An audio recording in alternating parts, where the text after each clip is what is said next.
Juice बनवतो ना ते भांडं घेतलेलं आहे आणि त्याच्यामध्ये मी दही घेतलेलं आहे, दही टाकलेलं आहे. आता हे दहीना जास्त आंबट नाही आहे म्हणून मी जवळजवळ हे निम्मा तांब्यात दही घेतलेलं आहे आणि त्याच्यामध्ये ना 1 वाटी पाऊण वाटी बेसन पीठ, छोटी वाटी पाऊण वाटी बेसन पीठ टाकलेलं आहे. म्हणजे अंदाजे पोह्याचे 7 ते 8 चमचे हे बेसन पीठ असेल.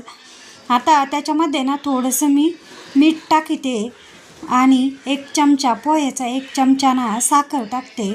आता हे एवढं जे मीठ आणि दही बेसन पीठ सगळं असं मिक्सरच्या भांड्यात 1 ते 2 वेळेस असं बिंगून घेतलं आणि त्याच्यामध्ये पाणी टाकलेलं आहे. 2 ग्लास पाणी टाकलं. आता एका छोट्या पातेल्यात ना मी पुन्हा बेसन पीठ घेतलं, त्याच्यात मीठ टाकलं, लाल तिखट टाकलं, थोडीशी हळद टाकली, ओवा टाकलेला आहे आणि कापून घेतलेली कोथिंबीर टाकलेली. आता हे ना थोडंसं सगळं साहित्य आधी मिक्स केलेलं आहे. आता याच्यात ना थोडं थोडं पाणी टाकून याच्या गाठी, पिठाच्या ज्या गाठी गुठळ्या झालेल्या असल्या ना त्या फोडून घेतलेल्या आहे आणि घट्ट भजे काढण्यासाठी जसं पीठ म्हणजे आपल्याला याचे भजेच काढायचे भाज्यासाठी पीठ मळतो ना तसं पीठ मी मळून घेतलेलं आहे. फक्त याच्यात कांदा काही घालायचा नाही आहे. आणि याच्या आता मी ना तेल तापायला ठेवलेलं होतं आधीच. आता याचे गोल गोल असे भजे काढून घेते.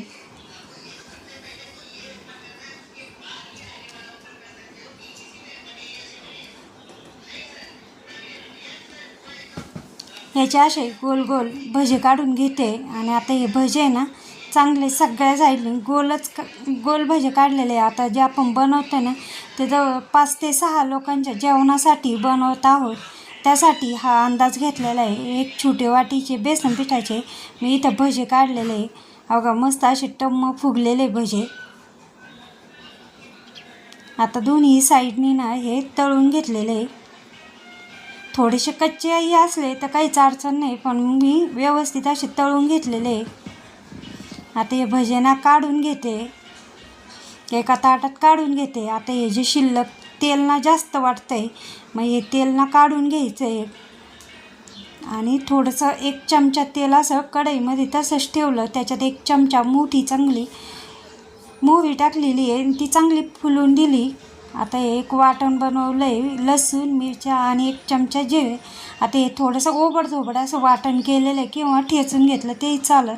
ते याच्यात टाकलेलं आहे आणि ते चांगलं असं कच्चापणा जाऊन दिलेलं आहे.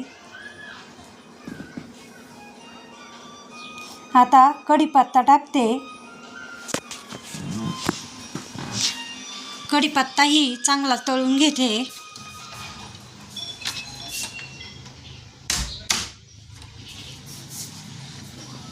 आता कापून घेतलेली त्याच्यातच फोडणीमध्ये कोथिंबीर टाकते.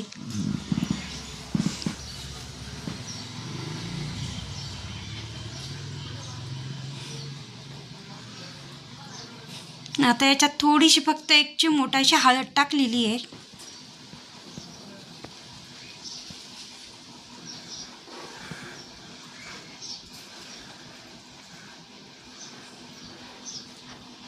आणि आता जे दही पाणी आणि बेसन पीठ ते याच्यामध्ये टाकलेलं आहे फोडणीमध्ये. आता हे ना थोड्या वेळ हलवायचं आहे म्हणजे आपली कढी जी आहे ना ती फुटत नाही. आता थोड्या वेळ हलवायचं आहे आणि थोडीशी उकळी आली की लगेच आता गॅस बंद केलेला आहे.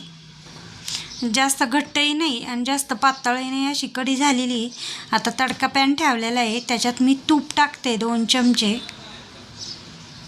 तूप तापलं की त्याच्यामध्ये पुन्हा एकदा ना थोडीशी कढीमध्ये ना मला जास्त म्हणजे मोहरी टाकली का ती चवीला छान लागते आणि ती थोडीशी अशी तडतडून दिली का त्याची चव एकदमच छान लागते. आता याच्यात ना मी लाल मिरच्या 3 टाकलेल्या आहेत, त्याही थोड्याशा तळून घेते. आता गॅस बंद केलेला आहे. लाल तिखट टाकलं 1 चमचा, हिंग टाकला आणि कापून घेतलेली पुन्हा एकदा कोथिंबीर टाकली, छान दिसते ती. आता हे तडका टाकण्याआधी ना मी हे तळलेले भजे टाकले आणि मग हा तडका टाकला, तुपाचा तडका. हा बघा इतकी छान दिसते ना, तेवढी चवीलाही एकदम मस्त अशी ही कढी. एकदा नक्कीच बनवून बघा. कायम याच पद्धतीने कढी बनवाल, एवढी चविष्ट अशी ही कढी झालेली होती.